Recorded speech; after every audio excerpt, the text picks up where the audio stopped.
Bien, vamos a hacer una oración.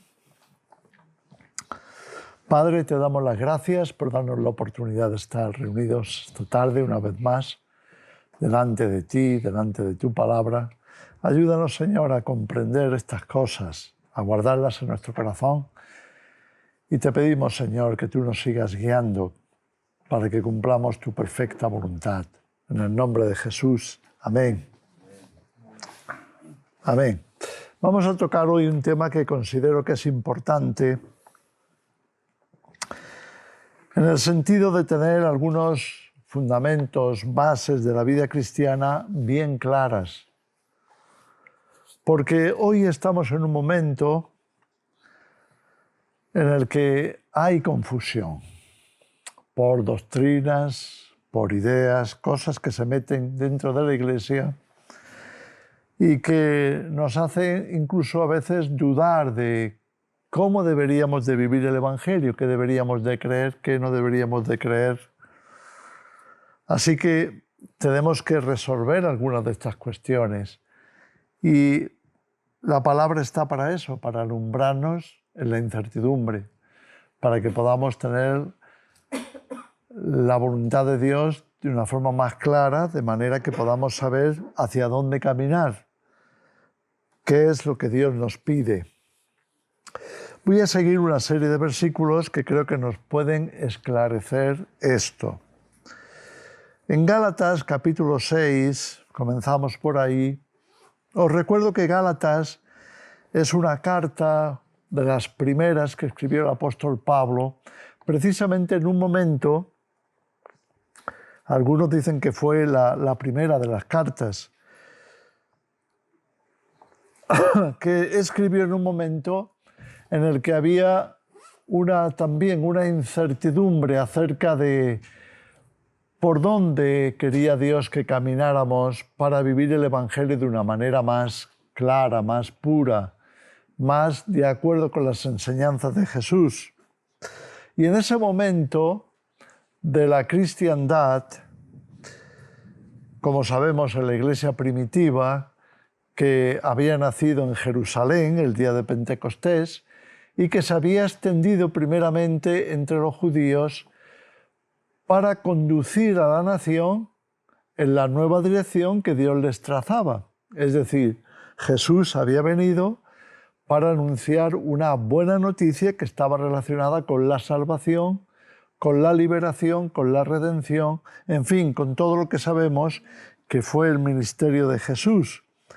Cómo llevar a la gente en la perfecta voluntad de Dios.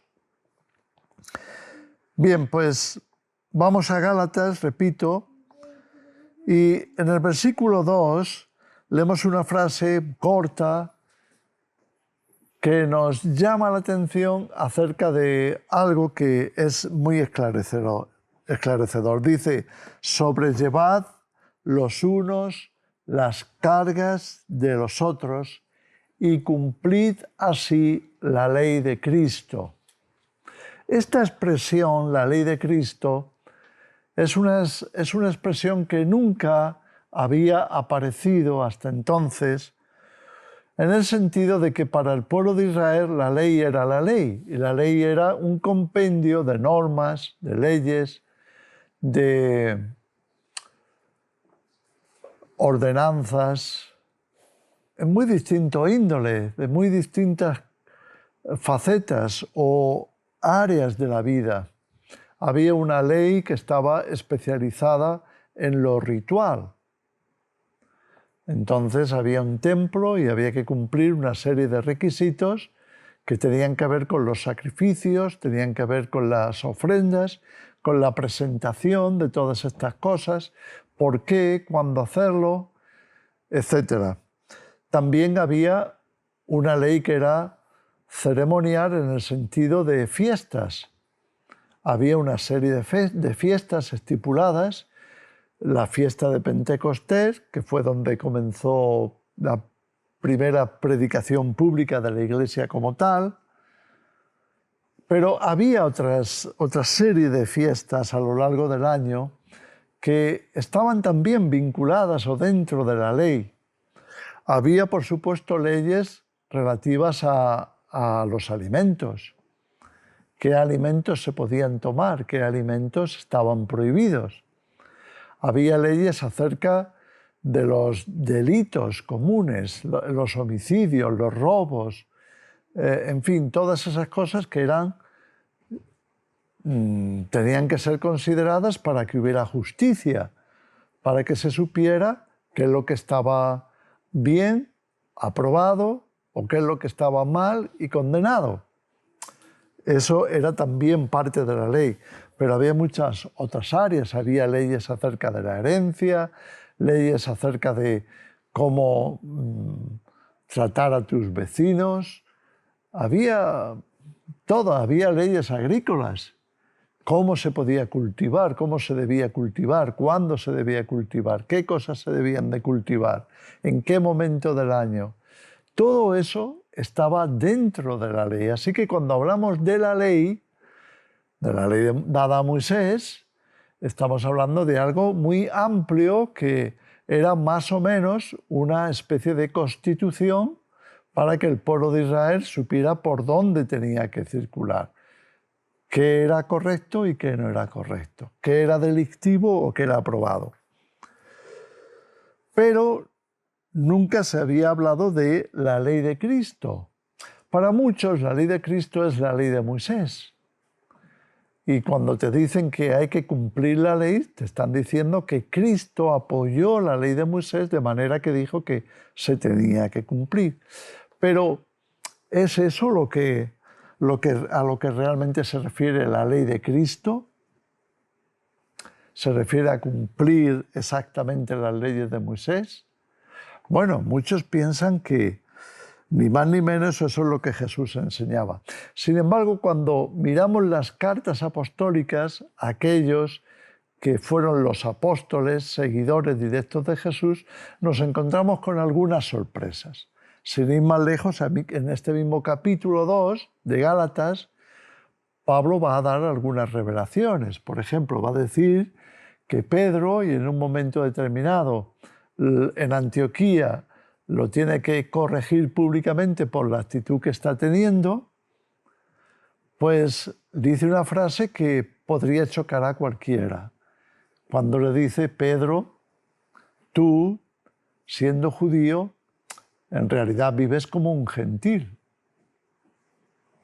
Entonces no tiene sentido que hagas cosas que le hagan sentir a los gentiles que deberían de actuar como judíos. ¿Me explico? Porque llega un momento en el que el apóstol Pedro reacciona de tal manera, porque han venido judíos de Jerusalén, que tienen miedo de que le critiquen los judíos porque él vive como gentil. Y entonces se va a poner con los judíos a cumplir las normas judías y los gentiles lo están viendo. Y se dice que un ejemplo hace más, tiene más fuerza, más convicción que una palabra. Pero hasta entonces el ejemplo que Pedro había dado era un ejemplo de que, aunque él era judío, podía vivir como un gentil. En otras palabras, vivir como un gentil no le impedía seguir a Cristo. No le impedía estar de acuerdo con la voluntad de Dios. ¿Por qué? Porque había una ley superior a la de Moisés.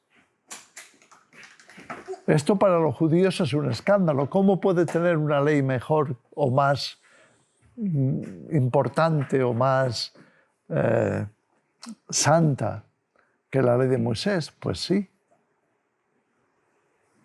la ley de Cristo. Si escarbamos un poco en la palabra, pues nos damos cuenta, y eso es muy interesante, leer Hebreos.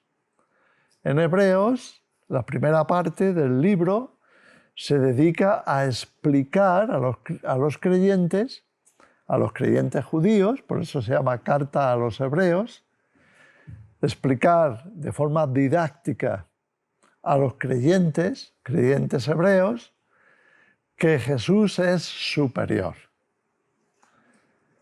Empieza diciendo que Jesús es superior a los ángeles. Después sigue diciendo que Jesús es superior a Moisés. Después explica que Jesús es superior a Abraham, es superior a Melquisedec, es superior a todos, porque Jesús es Dios hecho carne, es el Hijo de Dios que ha venido para librarnos de todo aquello que no era lo perfecto, para que viviéramos en una sintonía, en una armonía perfecta con Dios.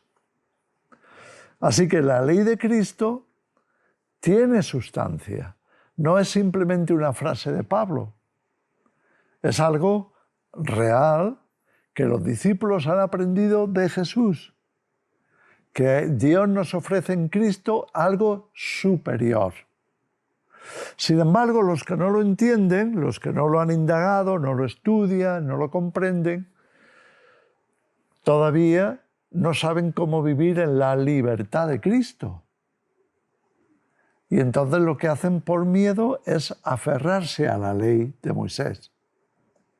Y así vemos cómo la cristiandad está hoy plagada, auténticamente plagada, por la judaización, enseñando a los cristianos que hay que volver a la ley. Hay que cumplir las fiestas, hay que cumplir el sábado, hay que hacer aquellas cosas que están estipuladas en la ley. Pero es imposible. Es sencillamente imposible. Porque ¿qué parte de la ley vas a cumplir? Si lo que dice la ley no se puede vivir en este momento, porque no hay ceremonias, no hay rituales, entonces dices, no, es que esa parte no es la que hay que cumplir. Entonces, ¿cuál es la parte que hay que cumplir? Pues la parte moral. La parte moral, ¿y eso qué significa? Porque en la ley todo es moral. Todo está relacionado con hacer lo correcto e impedir lo incorrecto, agradar a Dios y hacer su voluntad. Si no, ¿para qué queremos la ley? ¿No es cierto? Entonces, ¿cuál es la parte moral? Y entonces te dicen los 10 mandamientos. Hay que cumplir los 10 mandamientos. De acuerdo, entendemos que los 10 mandamientos son buenos, pero toda la ley es buena. La ley es buena, en general la ley es buena. Pero también la ley tenía caducidad. ¿Cómo? Bueno, pues vamos a Hebreos otra vez. Y ahí cuando lees Hebreos 7, Hebreos 8, Hebreos 9, te habla precisamente de la caducidad de la ley. Te dice que la ley era una sombra de lo que había de venir. ¿Qué es lo que había de venir? Jesús, la ley de Cristo, el pacto nuevo, el pacto en la sangre de Cristo, no el pacto del Sinaí, el pacto en la sangre de Jesús. Y eso era una nueva vida. Pasar de la carne al espíritu. Pasar de la imposición legal a la fe y la confianza. Pasar de la noche al día. Porque la ley de Moisés era una ley dada para los extraviados, para los delincuentes, también para revelar la delincuencia que hay en nosotros, que en cualquier momento puede salir. Pero no era una ley dada para los justos. Así vemos que antes de la ley había muchos hombres que agradaban a Dios y no la tenían. ¿O no? ¿Qué ley tenía Noé? ¿Qué ley tenía Abraham? ¿Qué ley tenían los patriarcas? No había una ley estipulada, pero sí había una cosa muy importante, que era comunión con Dios, relación personal con Dios. Y a través de esa fe y de esa confianza, que es la relación personal e íntima con Dios, era suficiente para que Dios les guiara a hacer su voluntad. ¿Podemos entender eso? Y Jesús había venido precisamente para darnos la oportunidad de una reconciliación plena, mejor que nunca, mejor que la de Abraham, mejor que la de Moisés, mejor que la de cualquier otro personaje en la historia, porque era Jesús quien la traía. Era el Hijo de Dios, era el Mesías, quien traía esa reconciliación por medio, ni más ni menos, que de su sacrificio, de su sangre. No para que viviéramos como vivían antes, sino para darnos una vida nueva. En el mismo Gálatas, Pablo va a escribir hacia el final de Gálatas esta frase: en Cristo Jesús ni la circuncisión vale nada, ni tampoco la incircuncisión. Lo que cuenta para Dios es una nueva creación. Somos nuevas criaturas en Cristo. De modo que ya no hay judío ni griego. Lo que hay es estar en Cristo. Si estamos en Cristo, estamos en paz con Dios. Si no estamos en Cristo, estamos enemistados con Dios. Y el Nuevo Testamento va a insistir de vez en cuando en este punto tan importante. Ya desde Juan 3, fijaros en Juan 3:16, que todos lo hemos oído muchas veces y lo hemos memorizado. Tanto amó Dios al mundo que le ha dado a su Hijo, el unigénito, para que todo el que cree en Él, el que confíe en Él, no se pierda, mas tenga vida eterna. Entonces la meta es estar a salvo, estar en paz con Dios, estar reconciliado con Dios, teniendo vida eterna con Él. Esa es la meta. Pero ¿cuál es el principio del versículo? Es que Dios ama a todo el género humano. Tanto amó Dios al mundo.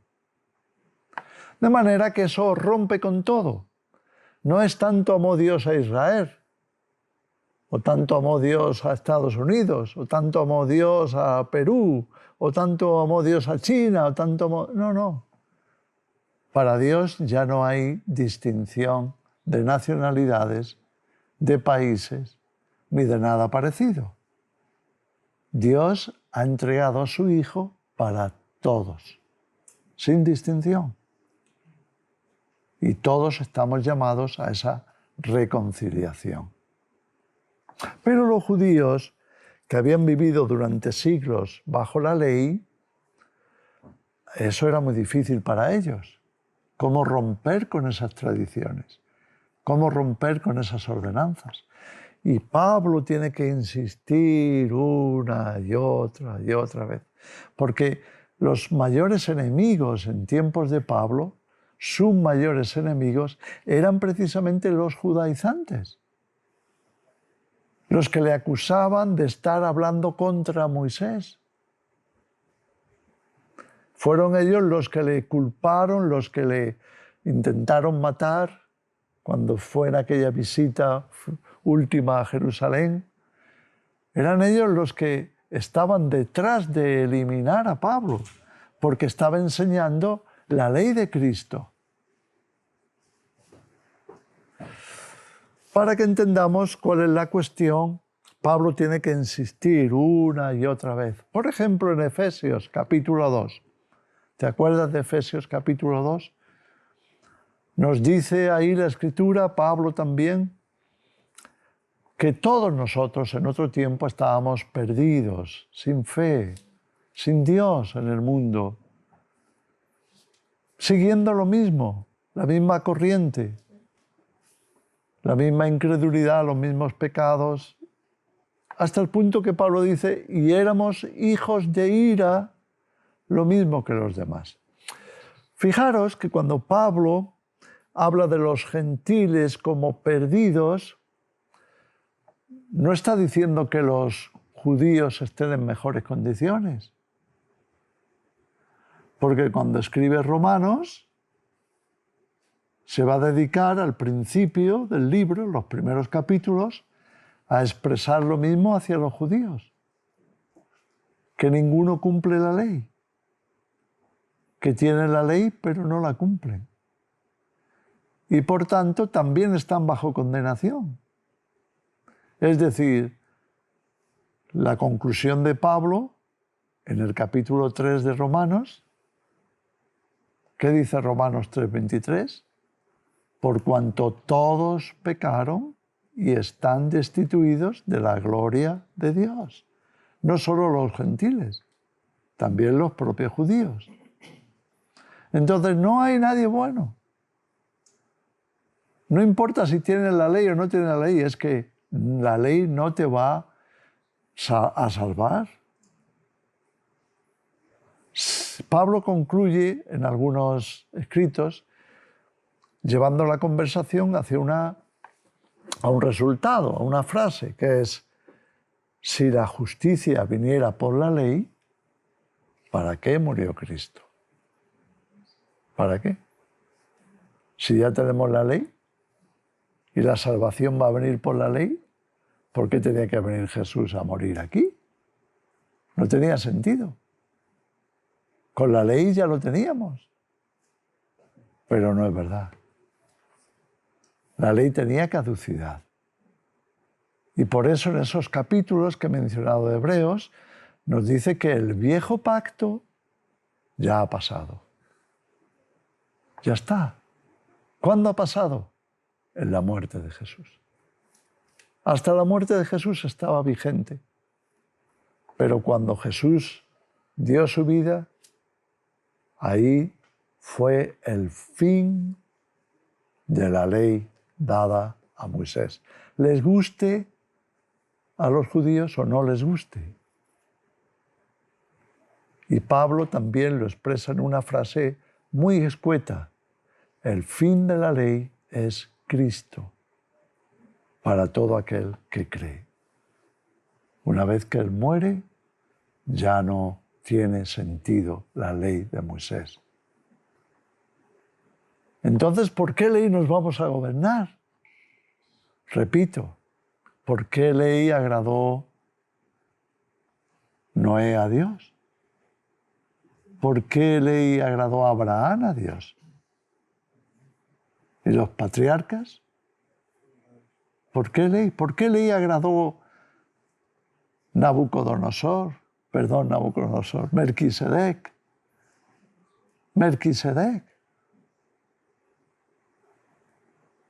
La Biblia llama a Melquisedec sacerdote del Dios Altísimo.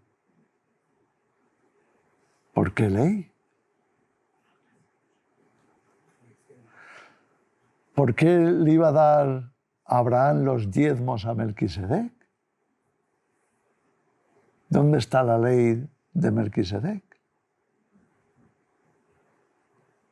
Entonces vemos que hay algo superior, hay algo más elevado, más que nos acerca más a Dios, que es la ley de Cristo. ¿Dónde empieza la ley de Cristo? En su sacrificio. Ahí empieza el nuevo pacto. Jesús, cuando estaba celebrando la cena, la última Pascua con los discípulos, todos lo hemos hecho muchas veces, partió el pan, ¿verdad? Bendijo la copa y la repartió entre los discípulos diciendo: tomad, esta es mi sangre, y añade el nuevo pacto, la sangre del nuevo pacto para el perdón de los pecados. No dice la sangre del viejo pacto, la sangre del nuevo pacto. Es decir, Dios estaba iniciando un nuevo pacto hacia la humanidad para que todos sin distinción pudieran venir e integrarse en ese pacto. ¿Qué pacto? aceptar el sacrificio de Jesús como remisión de nuestros pecados. Aceptar que en Cristo y solo en Él hay salvación, hay reconciliación. De modo que sin Cristo no importa si tienes la ley de Moisés. Sin Cristo estás igualmente perdido. Igualmente perdido. En Juan 3, que hemos recordado el versículo 16, nos dice que Dios llama a todos los hombres, que Dios ha entregado a su Hijo para todos los seres humanos. Pero después, en el versículo 36, añade algo que también es necesario tener en cuenta. El que cree en el Hijo tiene vida eterna, pero el que rehúsa creer en el Hijo no verá la vida, sino que la ira de Dios está sobre él. No importa si eres judío, no importa si tienes la ley de Moisés, si rehúsas creer en Jesús como el Mesías, como el Hijo de Dios, no tienes tampoco a Dios, ni su favor. No hay una cosa así como el pueblo cristiano y Dios tiene otro pueblo, que es el pueblo de Israel. No es verdad. Eso no existe. Pablo lo explicó claramente en Efesios capítulo 2, que de ambos pueblos hizo uno. Antes esos pueblos, los gentiles y los judíos, estaban enemistados entre sí. ¿Por qué estaban enemistados? Porque había una pared de separación. ¿Cuál era la pared de separación? La ley de los mandamientos expresadas o expresados en ordenanzas. Pablo lo dice exactamente con esas palabras en Efesios 2. La ley de separación entre gentiles y judíos era la ley de los mandamientos escritos, expresados en ordenanzas. Y todos sabemos eso porque lo tenemos en el Antiguo Testamento. Ahora, ¿qué hizo Jesús? Abolió esa ley. ¡Uy! ¡Qué escándalo! ¿Cómo puede ser? Bueno, porque no hace falta. ¿Cómo que no hace falta la ley? ¿No? Porque tenemos una ley superior, la ley de Cristo. El asunto es que tenemos que conocer bien la ley de Cristo. Tenemos que entender por qué la ley de Cristo es superior. ¿Por qué la ley de Cristo es la ley de la libertad? La Biblia, el Nuevo Testamento la llama la ley de la libertad. Pablo había dicho, como leemos también en Gálatas, leemos en Efesios, leemos en otros capítulos del apóstol, que Jesús había venido estando bajo la ley para redimir a los que estaban bajo la ley.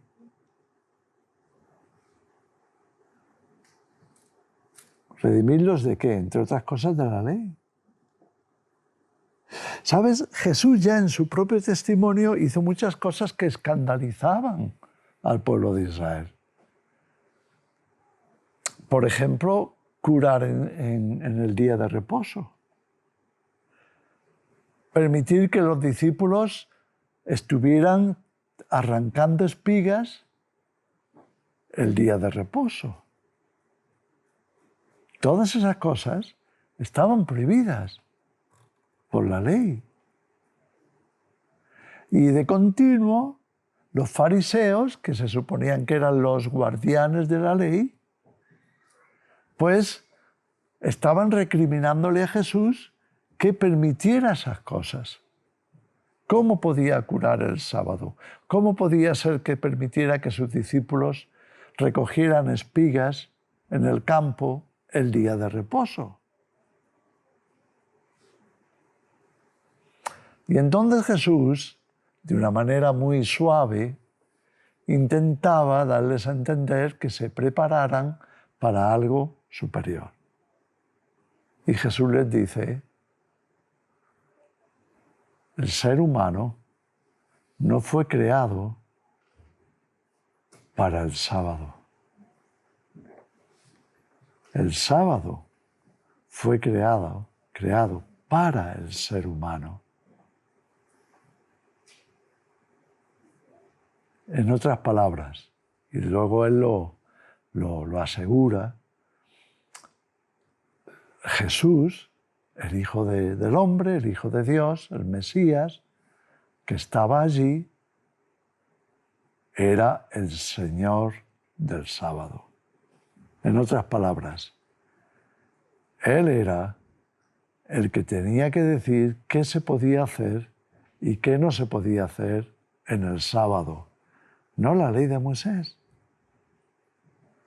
Y por mucho que eso escandalice y escandalizó al pueblo de Israel, es una realidad tremenda que solo aceptamos cuando confiamos en Jesús.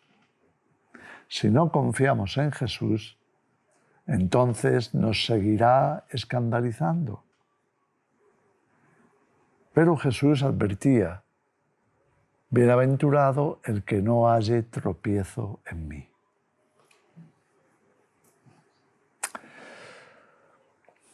Es importante que analicemos estos conceptos y estas cosas porque Dios hace 2000 años inició una nueva etapa para la humanidad basada en Jesucristo. De manera que, si no lo entendemos, la tendencia natural del ser humano, que es pecaminosa, es, por favor, darme una ley que me libre de mí mismo. En otras palabras, soy un delincuente y necesito una ley. Pero eso es síntoma ¿de qué? De que no se está siguiendo a Jesús. Porque si tú estás viviendo en el Espíritu, no dando lugar a la carne, no buscando el satisfacer los deseos de la carne, sino el agradar a Dios, entonces necesitas agarrarte a algo que te contenga, porque si no te vas a destruir a ti mismo. Y por eso viene la tendencia a la ley. Pero ¿qué dice Pablo también en Gálatas? Si os circuncidáis, recordamos que la circuncisión era el antiguo pacto. De manera que la ley obligaba a la circuncisión. Si os circuncidáis, de nada os servirá Cristo. Es más, ahonda en el tema y dice, de Cristo os habéis separado los que os estáis justificando en la ley. Habéis caído de la gracia. Digo yo, ¿se pueden decir las cosas más claras? ¿Cómo tenía que explicarlo Pablo? Y cuando hablamos de estas cosas, y yo de vez en cuando las hablo, ¿sabes? Hay hasta gente que dice, pues yo voy a vivir en la ley porque yo voy a seguir a Cristo en vez de a Pablo. No han entendido nada. No han entendido nada. Es una falta tremenda de conocimiento. Que la vida en Cristo es una nueva vida. es una nueva creación. Cuando Pablo escribe en 2 de Corintios, capítulo 5, ahí en ese versículo 17, ¿verdad? Que dice, si alguno está en Cristo, nueva criatura es. Las cosas viejas pasaron. ¿Sabes? Cuando dice las cosas viejas pasaron, también se refiere a la ley. Las cosas viejas pasaron. Ahora todas son hechas nuevas. Todas son hechas nuevas. Ahora, fijaros lo que dice el versículo anterior. Si aun a Cristo conocimos en la carne, ya no lo conocemos así. En otras palabras, hay una diferencia sustancial entre el Cristo o el Jesús hasta su muerte y el Jesús resucitado. ¿Podemos entender esto? Porque el Jesús que muere en la cruz ha estado viviendo bajo la ley. Pero el Jesús que ha resucitado, no. Ahora está respaldando el nuevo pacto. Y por eso envía al Espíritu Santo, para que vivamos en el Espíritu de Dios, no en la carne, en el Espíritu de Dios. Y eso no significa que tengo que tener la ley para ver en qué fallar o no fallar, no. Eso significa que tienes que caminar con los ojos puestos, no en la ley de Moisés, en Jesús. ¿No dices Hebreos, capítulo 12? Que andemos la carrera que tenemos por delante con los ojos puestos en Jesús. No dice con los ojos puestos en la Torá, los ojos puestos en la ley o los profetas, no. Dios ya lo había anunciado. ¿Sabes? Hubo un momento, por supuesto está en el Antiguo Testamento también, que vendría un nuevo día, como leemos en Jeremías 31, vendría un nuevo día en que Dios acabaría con la ley de Moisés. Y dice, voy a hacer un nuevo pacto con la casa de Israel, que no es el antiguo pacto, por la sencilla razón de que el antiguo pacto de la ley nadie lo cumple. Entonces voy a traer un nuevo pacto, que va a ser escribir mi ley en sus mentes y en sus corazones. ¿Pero de qué ley está hablando? De la ley celestial, la ley de la vida del Espíritu, la ley de Cristo, la ley de la casa celestial, que ahora somos hijos de Dios y estamos sensibles en el Espíritu para recibir de Dios, para tener comunión con Dios. Y tenemos la palabra del Nuevo Testamento para alumbrar nuestro entendimiento, para que tengamos comprensión de esa nueva ley. Ese es el Nuevo Testamento. Tenemos un antiguo pacto y tenemos un nuevo pacto. Eso es lo que significa la palabra testamento. Antiguo Testamento, antiguo pacto, Nuevo Testamento, nuevo pacto. No podemos vivir en los dos a la vez. Es ridículo. No tiene sentido. Entonces tendríamos que creer en el sacrificio de Jesús, pero a la vez estar nosotros llevando corderos a sacrificarlos. ¿Tiene sentido eso? No tiene ningún sentido. Porque Jesús es el Cordero de Dios inmolado, de manera que ya no haga falta ningún otro tipo de sacrificio. ¿Se entiende eso?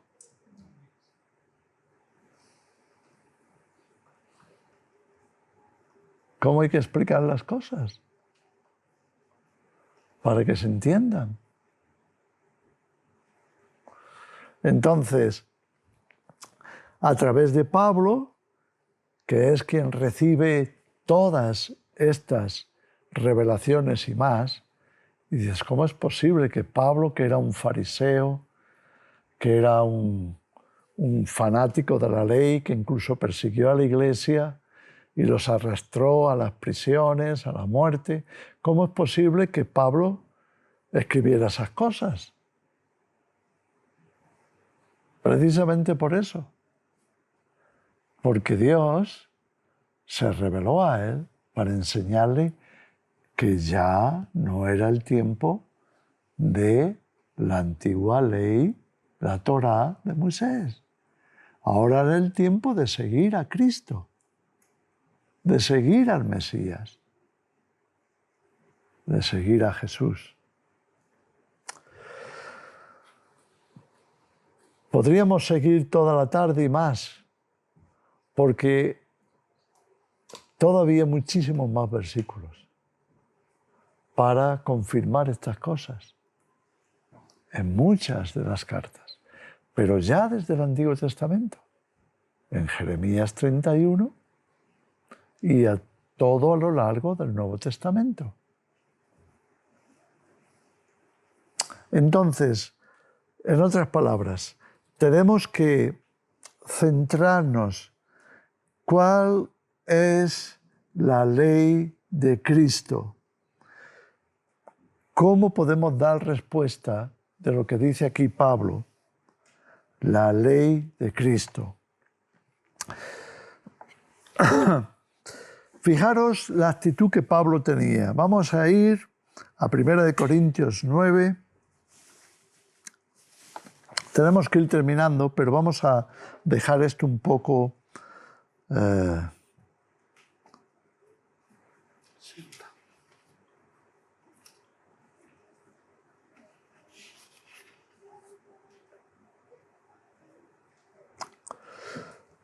Dice, defendiendo el Evangelio, Pablo,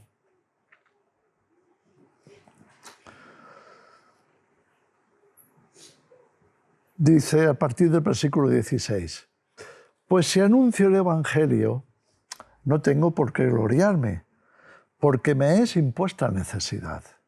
En otras palabras, Pablo tomó el Evangelio como la ley. La ley de Pablo era el Evangelio, era la ley de Cristo. Me es impuesta necesidad. Y ay de mí si no anunciar el Evangelio. Por lo cual, si lo hago de buena voluntad, recompensa tendré. Pero si de mala voluntad, la comisión me ha sido encomendada. No tengo otra alternativa, no tengo otra cosa, otra opción. Tengo que sí o sí predicar el Evangelio, predicar a Cristo, predicar el nuevo pacto, predicar la ley de Cristo. ¿Cuál pues es mi galardón? Que predicando el Evangelio presente gratuitamente el Evangelio de Cristo, para no abusar de mi derecho en el Evangelio. Por lo cual, siendo libre de todos, me he hecho siervo de todos para ganar a mayor número. Me he hecho judío, me he hecho a los judíos como judío, para ganar a los judíos. A los que están sujetos a la ley, aunque yo no esté sujeto a la ley, ¿lo dice claro ahí o no? Como sujeto a la ley, para ganar a los que están sujetos a la ley. A los que están sin ley, como si yo estuviera sin ley, no estando yo sin ley de Dios, sino bajo la ley de ¿quién? Sino bajo la ley de Cristo. Pablo dice, me da igual si eres judío o eres gentil. Yo no estoy bajo la ley de Moisés, pero voy a hacer como que estoy para que no te escandalices de mí, porque te voy a presentar algo mejor. Y a los que están sin ley, de ninguna clase, que van a su bola, pues voy a hacer también como si yo estuviera sin ley ninguna. Aunque no es verdad, porque estoy bajo la ley de Cristo. ¿Cierto? Estoy bajo el nuevo pacto. Por eso predica el Evangelio. Para ganar a los que están sin ley. Me he hecho débil a los débiles, para ganar a los débiles. A todos me he hecho de todo. Es un buen camaleón, Pablo, ¿eh? Con tal de predicar el Evangelio, se pone el disfraz que haga falta. Pero en realidad lo que él viene a predicar es el Evangelio. Algo mayor, algo superior, algo celestial. Para que de todos modos salve a algunos. Y esto hago por causa del Evangelio, para hacerme copartícipe de él. La ley de Cristo, el nuevo pacto, la única posible salvación. Porque si confiamos en Cristo, estamos salvos.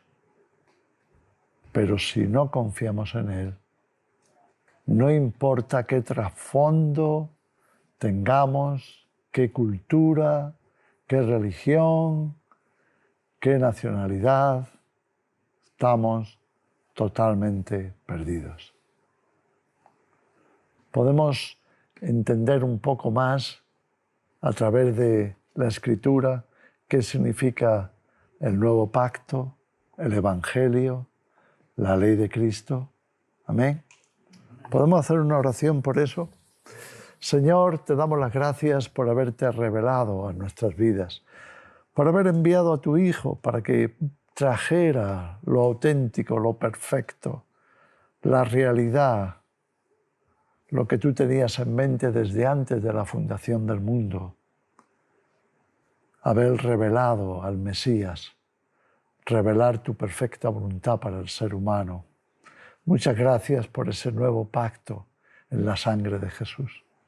Ayúdanos, Señor, a seguir meditando en estas cosas, profundizando en ellas, para que tengamos la confianza plena de que estamos en el verdadero, para que tengamos esa paz de que tenemos al Hijo y a través de Él te tenemos a ti, Padre Celestial, y tenemos toda la herencia que tú has reservado para nosotros. En el nombre de Jesús. Amén.